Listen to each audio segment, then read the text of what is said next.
የፕሪቶሪያው የሰላም ስምምነት በተፈረመ ማግስት በአብዛኛው የትግራይ ክልል አካባቢ የአፈሙዝ ላንቃዎች ተዘጉ። የጥይት ጩኸት ረጭ አለ። የሰላም አየር መንፈስና አንጻራዊ መረጋጋትም መመለስ ጀመረ። ይሁን እንጂ ከ3 ዓመታት በኋላ ዳግም ጦርነት ወደዚያ አካባቢ እየቀረበ ያለ ይመስላል።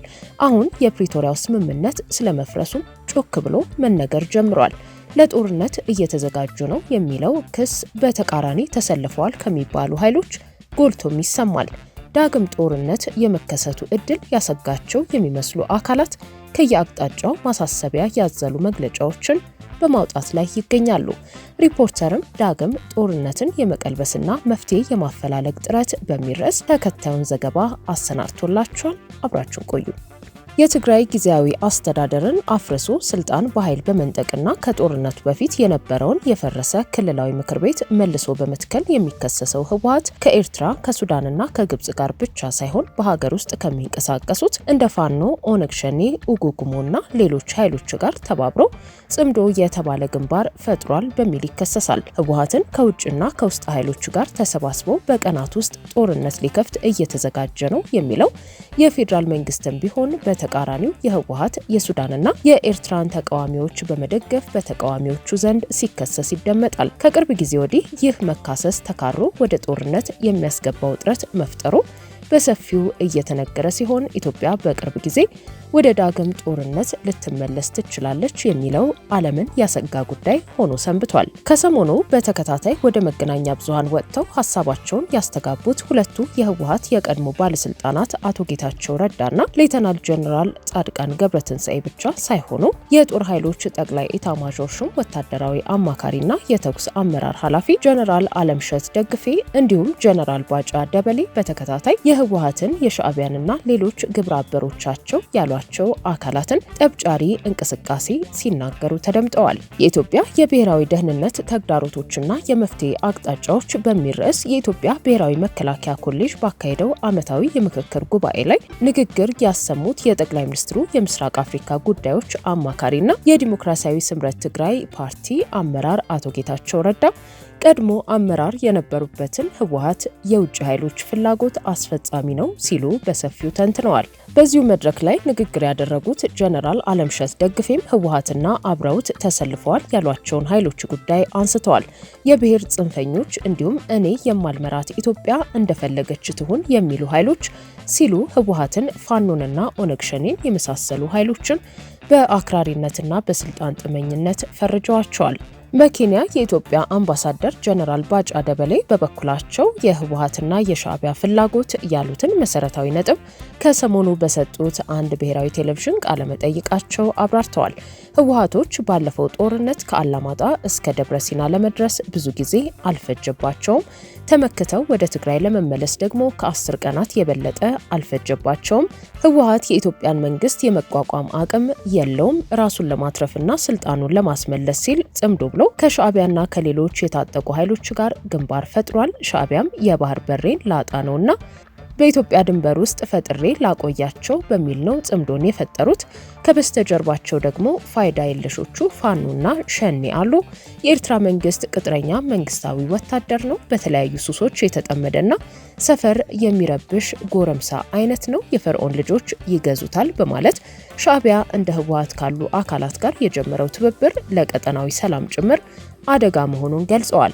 ከሁሉ በላይ ትኩረት የሳበው ደግሞ ሌተናል ጀነራል ጻድቃን ገብረትንሳኤ በኤንቢሲ ቴሌቪዥን ጣቢያ የሰጡት ቃለ መጠይቃቸው ነው። በትግራይ ያለውን ህገወጥ ያሉትን ህወሓት አስወግዶ ዲሞክራሲያዊ የሽግግር ምክር ቤት ስለመፍጠር ሰፊ ገለጻ አድርገዋል።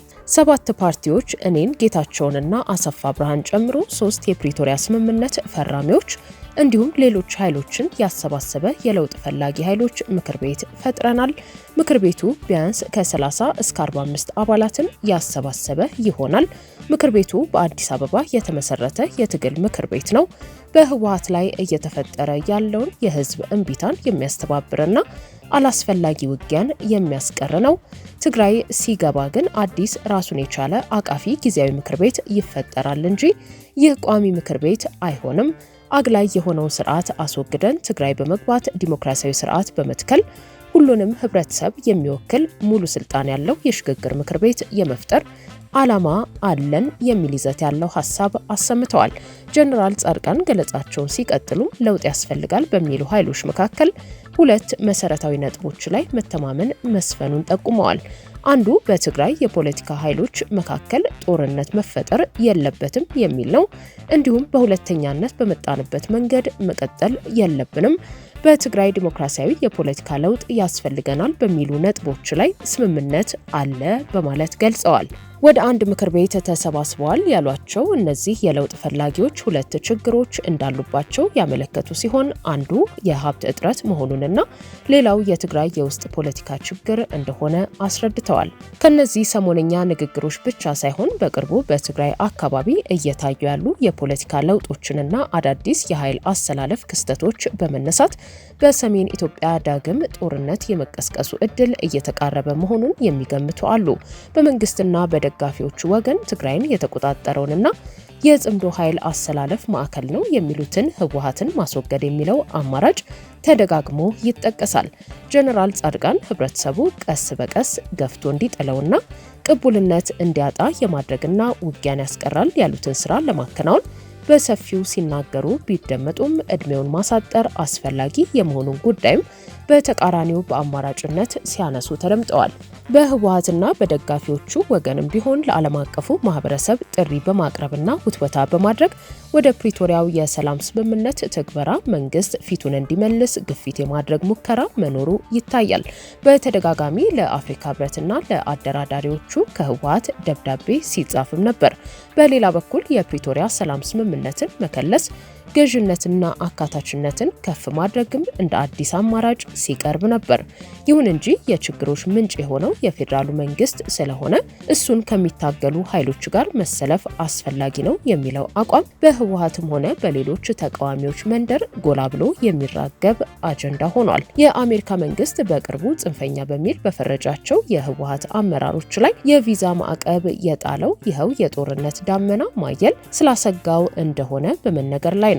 የአውሮፓ ህብረትም ከጥቂት ቀናት ቀደም ብሎ ማስጠንቀቂያ ያዘለ መግለጫ ማሰማቱ ይታወሳል። ይሁንና ጽምዶ የተባለ ግንባር በመፍጠርም ሆነ ለአዲስ ጦርነት በመዘጋጀት ተደጋግሞ የሚወቀሰው ህወሓት የአሜሪካን እርምጃም ሆነ የአውሮፓ ህብረትን አቋም ውድቅ የሚያደርጉ ተከታታይ መግለጫዎችን በምላሹ ሲሰጥ ነው የታየው። ያንዣበበውን የጦርነት ስጋት ለመቀልበስ የሚያስችሉ አማራጮችን በተመለከተ ከየአቅጣጫው ከሚሰጠው ሀሳብ ባለፈ አሜሪካም ሆነች አውሮፓውያኑ እንደከዚህ ቀደሙ ከህወሓት ጋር ሳይሆን አቋማቸውን ቀይረው ከኢትዮጵያ መንግስት ጎን ስለመሰለፋቸው በሰፊው እየተነገረ ነው። በኢትዮጵያም ሆነ በመላው አፍሪካ ቀንድ ቀጠና ተጨማሪ ግጭትና ተጨማሪ ቀውስ እንዲፈጠር ዓለም አቀፉ ማህበረሰብ ፍላጎት እንደሌለው በተለያዩ መንገዶች እያረጋገጠ መሆኑን የሚናገሩት በርካታ ናቸው። በፎሬን ፖሊሲ መጽሔት ላይ The War in Ethiopia Isn't Over How Peace Deals Are Leading to More Violence በሚል ርዕስ በቅርቡ ሰፊ ሀተታ ያስነበበችው የዴንቨር ዩኒቨርሲቲ ረዳት ፕሮፌሰሯ ሂላሪ ማትፌስ ዓለም አቀፉ ማህበረሰብ አሁን ኢትዮጵያን የገጠማት ስጋት ሸክም እንዲሆንበት ጨርሶ እንደማይፈልግ ተናግራለች። የፕሪቶሪያ ስምምነት ከተፈረመ በኋላ ዓለም አቀፉ ማህበረሰብ ሙሉ በሙሉ ፊቱን ወደ ሌላ አጀንዳዎች ማዞሩንም ትናገራለች። በጣም አስፈላጊው የስምምነት ማስፈጸም ምዕራፍ ላይ ሲደረስ ዓለም አቀፉ ማህበረሰብ ሙሉ ለሙሉ ትኩረቱን አዞረ። ስምምነቱ እንዲፈረም ከፍተኛ ግፊት ያደርግ የነበረው ዓለም አቀፉ ማህበረሰብ ለማስፈጸሙ ግን የሰጠው ትኩረት አነስተኛ ነበር። ሁለቱም የስምምነቱ ባለቤቶች ህወሓትም ሆነ የፌዴራሉ መንግስት ስምምነቱን በመተግበር ሂደት ችግር እየታየባቸው መሆኑ እየተነገረ፣ ዓለም አቀፉ ማህበረሰብ ግን ካፈራረመ በኋላ ይህን ጉዳይ ሲከታተለው አልታየም። በዚህ ላይ ደግሞ ስምምነቱ በጦርነቱ የነቃ ተሳትፎ በነበራቸው በአማራ ኃይሎች እንዲሁም በኤርትራ መንግስት ላይ ከፍተኛ ቅሬታ ያሳደረ ነበር። አልተወከልንም እንዲሁም ከሂደቱ ተገልለናል የሚል ስሞታ ቢያሰሙም ይህንን ያደመጠ አልነበረም በማለት በዚህ የተነሳ በአማራ ክልል አዲስ ጦርነት መፈንዳቱን ከኤርትራ ጋርም አዲስ የጦርነት ስጋት መፈጠሩን አስረድታለች። የተፈናቀሉ ሰዎች ጉዳይ በተለያየ ምክንያት ወደ ጎን መገፋቱን በመጥቀስ በሰላም ስምምነቱ የአማራና የኤርትራ ኃይሎች ያልተካተቱበትን ስህተት ለማረም አለመሞከሩን ጠቁማለች። የትግራይ ህዝብ ወደ ዳግም ጦርነት ለመግባት የሚደረግ የሚደረገውን ጥረት እንደማይደግፍ በስፋት እየተሰማ ነው። ወጣቱ በማህበራዊ ሚዲያዎች በሚያስተላልፋቸው መልእክቶች ጦርነት አንፈልግም የሚል መፈክር ሲያሰማ ማየት እየተዘወተረ ነው። የቻለው ወደ ውጪ፣ ያልቻለው ወደ ክልሎች እየፈለሰ መሆኑ ይነገራል። ይህ ጦርነቱን ለማስቆም ጥሩ አጋጣሚ መሆኑ ቢነገርም ጦርነቱ በማንኛውም አጋጣሚ ከተቀሰቀሰ ከየቦታው ያለውን ኃይል ለመሳብ እንደሚችል የሚሰጉም አሉ። የፕሪቶሪያው ሰላም ስምምነትን መከለስና እንደ አዲስ የማስፈጸም አማራጭ ሆኖ ይቀርባል። ይሁን እንጂ ስምምነቱ የማን ነው ከሚለው የባለቤትነት ጥያቄ ጀምሮ አካታችነቱ ብዙ ጥያቄዎች ይነሱበታል። ያን ተነሳሽነት ወስዶና ለጉዳዩ ትኩረት ሰጥቶ የሚያደራድር ወገን መኖሩንም የሚጠራጠሩ አሉ። ይህ ሁሉ ሆኖ ግን ጦርነቱ ዳግም እንዳይነሳ መፍትሄ የማፈላለጉ ጥረት ትልቅ ትኩረት እየተሰጠው ይገኛል።